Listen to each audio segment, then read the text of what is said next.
greens. In this video, I'm going to take you inside and show you my setup for my 2024 bullet journal. I originally had this as a part of my Monthly Monday video, which aired yesterday, but it was too long of a video, and I realized not everybody's that interested in what's inside this book.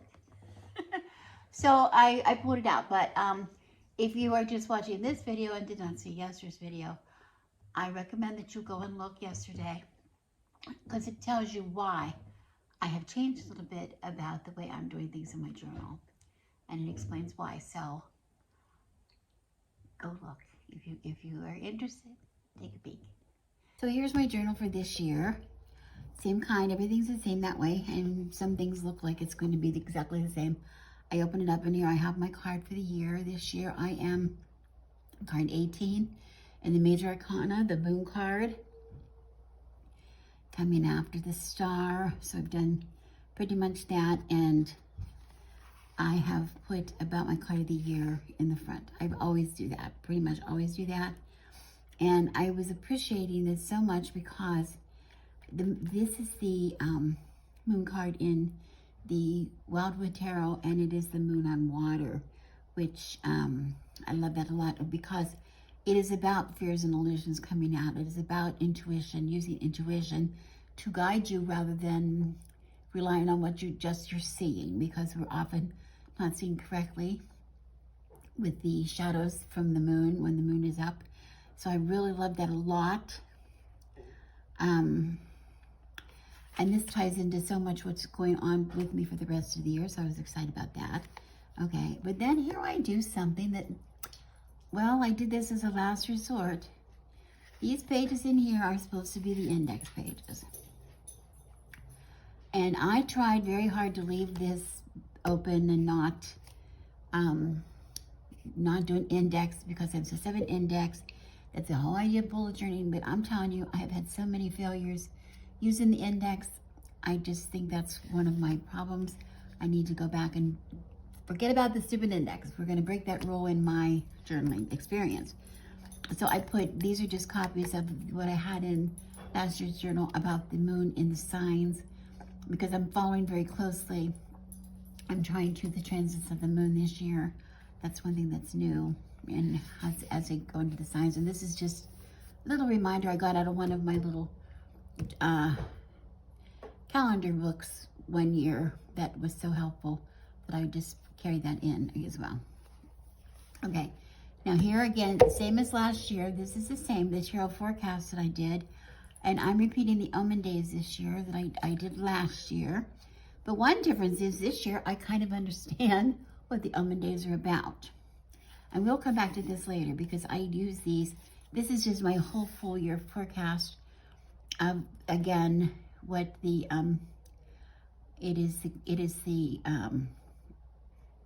my crow tarot decks are forecasting for me. I depend on them so much. I really like them for this, because then I can get from the Crow Tarot, I can get from the Murder of Crows Oracle, Murder of Crows deck, and then I can get from the Urban Crow Oracle, which gives me a word to work on for the month. So I really like that a lot, that combination of those 3 decks. So that did not change. Not easily seen. It was done on this this tablecloth, which I had on for Yule. But I could not fit that the way I had my table set up. I could not fit all those on at one time. So anyway, going on, Omen days is still the same. I'm using even the same washi, because I'm trying to get rid of some of these washi tapes, and I'm so sick of them. And I could get new, but I'm trying to reuse what I have, repurpose what I have. I'm not going to do that. I'm going to use it. So that's what I'm going to use. But the Omen days this year, I kind of know a little bit more what they're about. When I set them up last year, I wasn't sure what I was even thinking about, what they're about. I followed, you know, some suggestions of how to set them up, and sometimes they worked for me, and sometimes I was like, what? I'm not sure. I'm just not sure. But Omen days, particularly if you don't know, it is the days between December 26th and January what, January 6th, January 5th. No, January 6th. Yeah, the 12 days of Christmas, some would call. But there are omen days, things that happen, for instance, on the 26th of January may predict some kind of thing that's going to happen in January. And December 27th would correspond with February, etc., through the days. And you're looking for observations. You might see some omens out when you're out and about with animals. You might have certain dreams. Those can be something that might foretell what might happen, give a hint of what the climate's going to be in that month. Astrology, those kind of things. So here I had some observations down at San Clemente, and this was really the message for me, and I got this right away, because everything, when we went down, we go there all the time to the pier in San Clemente, and everything was not as we expected. The beach, the Army Corps of Engineers is adding piping sand from a barge in to add some sand to the beach area, which corrodes all the time, of course, because of the waves. And so the pipeline was sticking up out of it was a mess. It was construction down there, and which just was a little surprising. But also what was surprising was, I can tell you this, there were no birds in the sky. The birds are all down on the ground. The birds are all down sitting on the pipe and sitting in the sand and stuff. And the only birds we could see at all in the sky were pelicans, which my husband is always looking for. They were all in the sky, which we usually will see one or two at that time of the day. They were, I don't know how many, flying around above. But rather than that, we saw paragliders on like a, what is it? Like a, the powered hang gliders, whatever, and what you call them. They were all over the place, up in the sky. The people were in the sky, the birds were on the ground. That's what I want to say that was unexpected. They were definitely sending messages to myself and my husband, the crows. Anyway, and then I have the moon coming into Cancer, the full moon in Cancer, reconnecting with emotions and water, and it's talking about being hydrated in water and nourishing and cleansing, which is all about my year, my move on the water this year. Everything relating back to this was just, so anyway, what I want to tell you about these cards is you fill this out, I filled this out, and sort of as I get into January, what I think the story energy for the month is, and then I can do something to either buffer or enhance the story, some kind of supportive energy. That's what I want to tell you. And if you stay tuned, probably coming up in my next one or couple videos, I will be talking about the healing spell that I've been telling you about, that I was going to do a spell. I'll show you exactly my procedure for making a spell. So that's going to be coming up, and I'm going to be putting something in here. And then, of course, my reflections after the month. So that's how we do this every month. And some things I have more information to start than others. Some I barely have any. Some are just dreams. Some are astrological things. But anyway, I filled out as best I can. Some are very, on the 31st, I did this. I pulled these oracle cards that I like to use every year, the plant oracle and the animal oracle here, the druid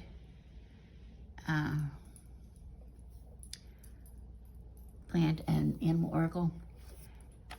And here I got, this was also telling that I have mugwort. I pulled out mugwort for my herb, which is a very healing,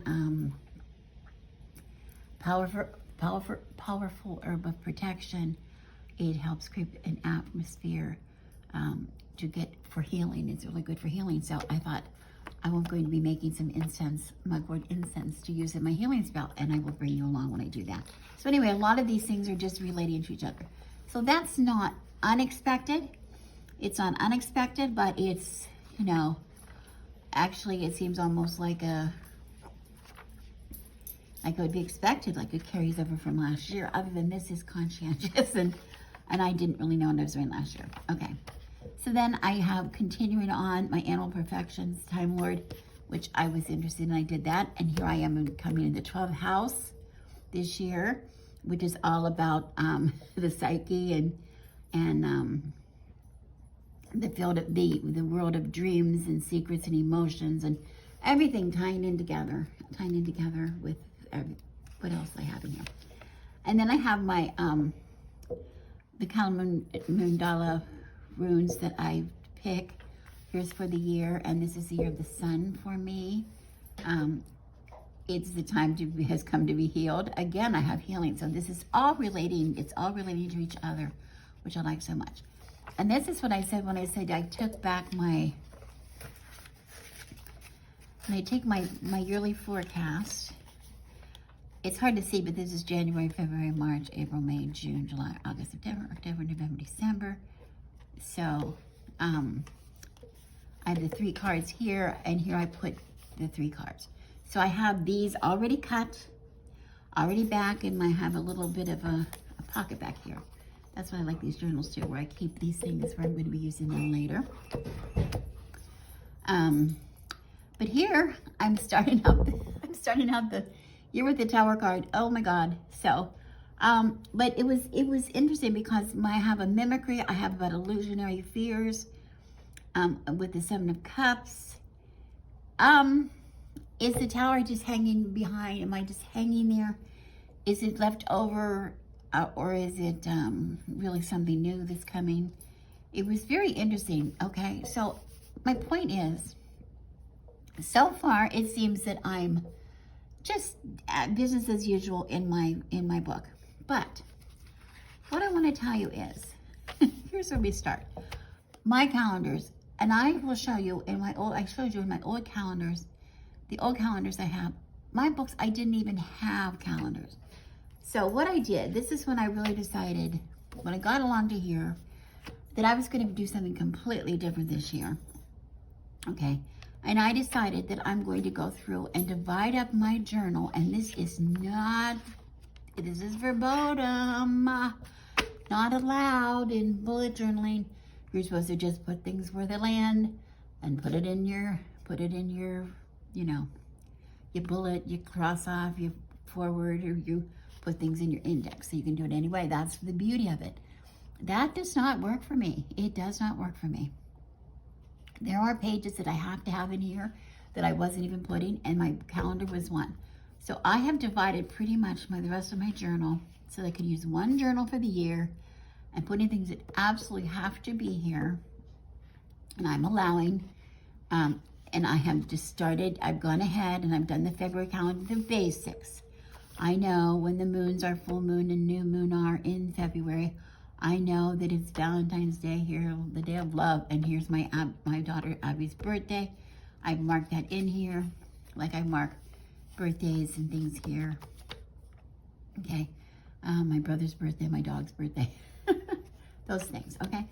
But then I can fill it in. Then I don't have to worry about, oh, I have to remember that's gonna happen in February. Yes, I can write down, which I always do, you know, ahead of time, but I have to remember to do it. And if I do not have the calendar here, I sometimes don't have time to put it in. It could be the middle of the month or the end of the month before I even have time to put it in, okay? So I'm gonna go ahead and put it in. That's why I divided my book. Okay? So I know every month. So I know I can count out pages, and I'm gonna do it whenever I have time. And I'm gonna go after February, what comes in March, I'm gonna get the March calendar in or whatever, so that I'm ready to go and I'm not gonna be caught with my pants down. I'm gonna be ready, okay? Now here's my calendar for January, which is the veil, and I know next month, see the next month after my calendar, I can put here. I don't think I did it yet. I did, oh wait, did I? Yes, I did. Here I did it. I already have my calendar in there for February. That one is face up. Okay. And so I'm ready on some of these things. Okay. I also have my new moon ritual put in, the things I want from new moon. And I'm ready. It's only, what is today? I think today might be the 9th or the 10th. I'm not sure, the 9th. But I'm all ready to start the new moon on the 11th, okay? And here I got my information back from my chart, which is in here, the moon in Capricorn. What is that about? I have the reflection, an area to reflect from the almond days. It goes back. This is a place I want to set my intentions based on those things. My reflections from the Kala Mandala. I pull an animal card from the animal spirit, Wild Unknown Animal Spirit. And that's that energy that's going to play into here for me. And then this is empty because I'm going to be playing the field. I'll talk to you a little bit about that later. So that every day of this moon, I'm going to be doing something, not just field notes, but this is things that I'm actively doing to enrich, to see that I want to build toward manifestation of my accomplishment with the full moon. I have a place for highlights, lowlights, etc. But this is a formula that I just preset. So if I come back here to February, I don't know if I've done it yet.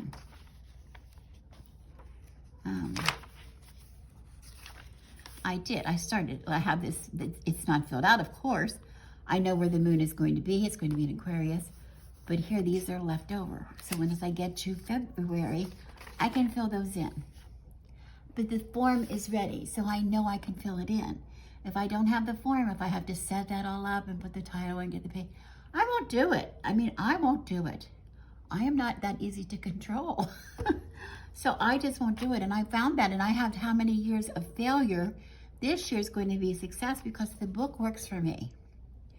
I don't work for the book. It works for me. Yes, it took a little time for me to set it up, but once I figured it out, how many pages like I could give for a month, I can sit here and watch TV and put these, write the stuff in. Or it doesn't have to be pretty. Okay. Then every month I have a place for the moon card. I want to put another moon card from another tarot. My card of the year, look at a perspective of another deck. I love to do that. And then here, of course, I have what I do in the kitchen, what's happening in the kitchen this month, what's happening in the garden this month. This month I'm still working on tomatoes, as you can see. So I make notes of all those, what's happening in the garden. We're dividing strawberries. We're, putting in a new blueberry bush, things like that we're doing this winter, okay? Getting my brassicas planted. Places for my food that we eat, keeping track of our food. We like to do that every month. And here's room if I went for a special tarot spread for the month, okay? I want to work on tarot spread. And here's where I'm going to track my YouTube channel, ideas for videos, etc. And also the project that I'm working on, my writing project. And here we come up to February. So my point is, this is working for me. Then I will have some room. I will even have some room in the last maybe 10 pages or something like that in the back to record things like, to put lists up there for, holiday lists or birthday gifts or gifts that I've done or whatever I just choose. I have bonus pages to add. Now, like in February, I'm not going to put a reading up for a regular tarot reading. I have spaces left instead for Imbolc. I'm going to put Imbolc around what I want to talk about Imbolc and what I want to do some kind of a special ritual for Imbolc here in this page. So and I will have a tarot reading, a special tarot reading for Imbolc that I'm sure I will show you on YouTube. I'll bring that up on YouTube. So you see, this is unexpected. It's something unexpected. It's something old, but I'm doing it in an unexpected way. I am breaking the rules. I tried so hard to follow for so long. And this year, no. This book is going to work for me. I'm going to use it. I'm determined that this book is going to be something that I will be it's going to be an important tool to keep me organized and keep me on task this year in 2024. Thank you so much. I am Rebecca, and thank you so much for watching.